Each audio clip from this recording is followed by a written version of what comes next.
bonjour. Alors, ah ouais c'est vrai, bon, ah, c'est particulier hein, voilà. C'est ce que je disais depuis le début de la chaîne, on va dire. Bon, je voulais pas vraiment vous le montrer dans cet état-là, on va dire, parce que vous le voyez, c'est un très gros projet, un très gros chantier. Par chantier, qu'est-ce que j'entends? J'entends l'intérieur à refaire, 2-3 trucs au niveau du moteur à revoir, moteur que je vais vous présenter juste après, et de la carrosserie, hein, un petit peu. Pour faire simple, c'est une voiture qui a déjà fait du drift pendant pas mal longtemps, on va dire. Elle a connu plusieurs moteurs, CA18, SR20, et là maintenant, bah, je le dis, le RB25. Alors, pourquoi le RB25? Justement, je vais y revenir juste après, mais j'avais déjà expliqué dans la vidéo de la semaine dernière. Et voilà, c'est le chantier sur lequel je vais bosser. Alors, vous le voyez, c'est pas joli.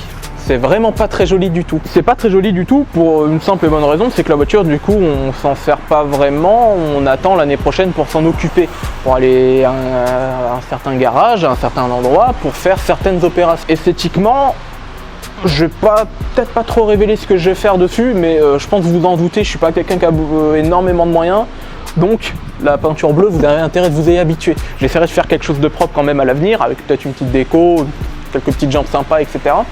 Mais là, vous voyez qu'à bas de caisse, parce qu'on a eu besoin de monter la voiture sur cric, hein, pour changer les roues, pour aller sur circuit, et ainsi de suite, et pour monter la voiture sur le plateau aussi, c'est pour ça qu'il y a des attaches rapides aux 4 coins.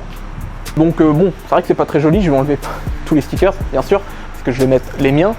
Les miens, on y verra, on verra ça un autre jour. C'est particulier. Hein. Maintenant, ce que vous attendez sans doute le plus, du moins j'espère, j'ai pas fait tout ce teasing pour rien, le moteur. Ah, il n'y a pas de tige pour tenir le capot. Ah bah, tu sais, c'est pas le CA18, hein. C'est un gros CA18, très gros CA18, vraiment très gros CA18, le double du poids du CA18, quasiment. Et ben voilà mon RB25. Alors, pas d'inquiétude, ceux qui s'arrachent les cheveux actuellement, je les comprends. C'est vrai que là, esthétiquement, c'est pas joli du tout. Bon, déjà la couleur de la B-moteur, on repassera. Mais vous pouvez voir déjà 2-3 trucs, bon, qui vont pas vraiment. Qu'est-ce qu'il y a à faire dessus? Le faisceau, le piping, les périphériques, et un peu beaucoup de choses. Ça, je m'en occuperai l'année prochaine, parce que de toute façon, dans l'état actuel des choses, la voiture elle est roulante, elle peut se déplacer, mais aller faire du circuit, c'est compliqué. Hein. Elle mérite quand même un petit peu d'optimisation. Au niveau du listing des pièces, je suis pas vraiment en mesure de vous faire le listing complet. C'est un peu particulier, c'est pas une voiture que je connais beaucoup, on va dire, mais tout ce que je sais, c'est que ça devrait potentiellement l'année prochaine sortir quelques chevaux véloces. Vous voyez un petit peu le bordel que c'est. Vous inquiétez pas, tout ça sera réglé la prochaine fois, plus ou moins. Et c'est un des nombreux chantiers dont je vais pas pouvoir m'en occuper entièrement, parce qu'il y a certaines choses dont j'ai pas les connaissances nécessaires pour m'en occuper. Je sais que je referai le piping sans doute, et que je reverrai peut-être certains périphériques, mais tout ce qui est faisceau électrique, moi électrique je suis une bille, ça on verra ça au garage en temps voulu. Donc voilà, c'était le RB25. Est-ce que je vous montre l'intérieur, hein, parce que l'intérieur aussi est un petit peu particulier, c'est pas au goût de tout le monde, c'est pas à mes goûts, je vais le refaire, c'est un des chantiers dont je peux peut-être m'en occuper. Tout ce que j'ai à dire, c'est que la voiture elle est vidée, déblacksonnée, et qu'elle est plus ou moins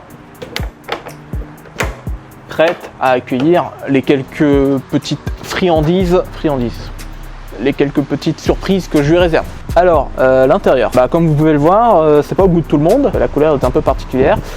Au moins la voiture est vidée, déblacksonnée, donc c'est une bonne chose, ça me fait ça de boulot en moins à faire pour la préparer pour aller sur piste avec. Le frein à main c'est celui d'origine, bon le volant Nardi et le boost controller et les manos et le siège baquet où je peine pas mal pour entrer dedans parce qu'il n'est pas vraiment à ma taille, parce que je suis gros. Ça voilà, je vais peut-être changer.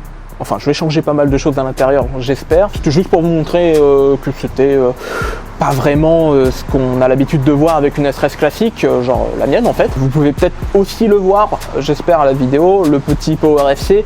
Vous en doutez qu'il n'est pas là pour faire joli et qu'il est surtout là en amont de pas mal de choses de type moteur. L'intérieur est dégueulasse, je l'ai aspiré, mais il y a encore 2-3 trucs à faire dessus, mais voilà, c'était tout pour l'intérieur. Alors, bon, on va conclure un petit peu sur cette vidéo pour peut-être que je parle de un petit peu du pourquoi c'est ça et pas une autre caisse. Tout ce qu'il faut savoir, c'est que le drift, ça peut coûter extrêmement cher. Et enfin, quand tu veux aller plus loin dans le drift, donc tu dois faire préparer ton moteur, ton châssis, etc. Mais le problème, c'est que le CA18, c'est un bon moteur, un plutôt bon moteur, mais le potentiel de préparation est un petit peu moins élevé qu'un RB du coup. Et étant donné que je n'ai pas vraiment les moyens, je ne peux pas me permettre de préparer un CA18 comme ce qui était convenu à la base avec la deuxième. J'en parle justement dans la vidéo de la semaine dernière. Voilà, j'ai pas vraiment les moyens de préparer le CA18. Parce que le problème, c'est que si je veux commencer à monter plus haut en chevaux, je vais être limité par la fiabilité du bloc. Après, il faut se dire que c'est un 4 cylindres de 89-91 et que du coup, ben, forcément, quand tu commences à lui faire sortir des chevaux, il commence à parler un petit peu chinois, alors que le RB, ben, déjà, tu es déjà beaucoup plus serein. Il y a de la fiabilisation à faire dessus. C'est un gros CA18, donc il y a les mêmes choses à faire niveau fiabilisation dessus. Certaines petites choses sont propres au RB qui coûtent quand même beaucoup plus cher. Je parle notamment du nez de Villebrequin. Donc, le RB, c'était une très bonne occasion que mon père a justement checké cette année, justement, en mai. Et pour des raisons financières évidentes, croyez-moi, c'était plus intéressant de prendre cette voiture, parce qu'elle est surcombinée, elle est vidée, il y a le RB, c'est roulant, il y a la boîte du RB, il y a un VLFD à l'arrière. Donc, niveau prix-tarif de ce que je dois préparer dessus, en fait, il me reste vraiment que le moteur et après à changer les pièces défectueuses. Les combinés, s'ils sont un peu vieux, je les changerai à l'avenir.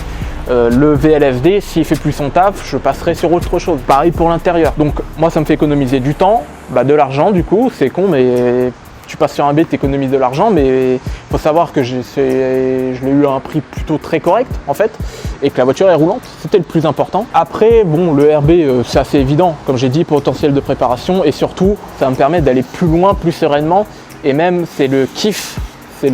C'est l'agrément du 6 cylindres quand même, parce qu'un RB25, je dis ça, je dis rien, mais c'est quand même le moteur de mes rêves. Enfin, plus le RB26, mais pour des raisons évidentes, de type l'argent.